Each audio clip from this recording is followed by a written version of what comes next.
Net और gate exam की दृष्टि से इम्पोर्टेंट ऑर्गेनिक रिएक्शंस को कंटिन्यू करते हुए आज हम बात करेंगे बेयर विल्गर रिएक्शन में रीजू सेलेक्टिविटी के बारे में।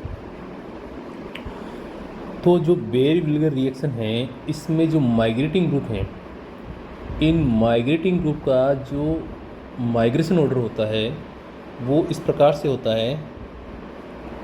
सर्वाधिक माइग्रेटिंग जो टेंडेंसी होती है वो होती है टर्शरी एल्काइल ग्रुप्स में।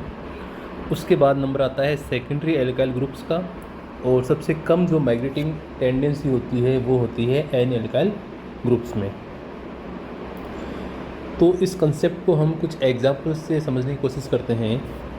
तो सबसे पहला जो एग्जाम्पल है, इस एग्जाम्पल में हमारे पास में जो माइग्रेटिंग ग्रुप है, इन ग्रुप में एक तो हमारे पास में है प्राइमरी एल्काइल ग्रुप और दूसरा हमारे पास में है टर्शरी एल्काइल ग्रुप।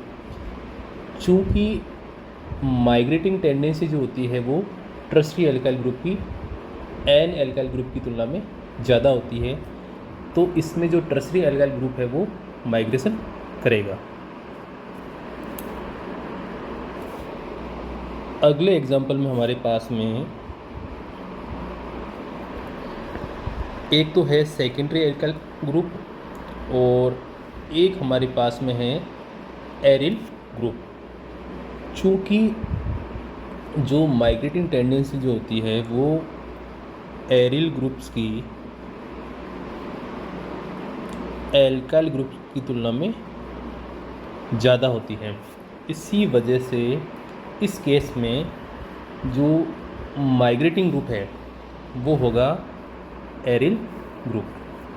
ठीक है, फिर चर्चा करते हैं अगले एग्जाम्पल की, जिसमें हमारे पास में एक तो है प्राइमरी एल्काइल ग्रुप और दूसरा हमारे पास में है सेकेंडरी एल्काइल ग्रुप। तो इसमें जो सेकेंडरी एल्काइल ग्रुप है वो माइग्रेशन करेगा।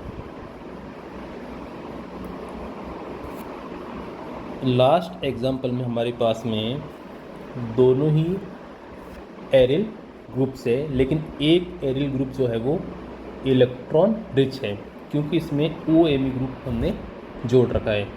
तो जो माइग्रेशन करेगा ग्रुप, वो जो OMe ग्रुप जिस एरिल ग्रुप के साथ जुड़ा हुआ है वो एरिल ग्रुप माइग्रेशन करेगा।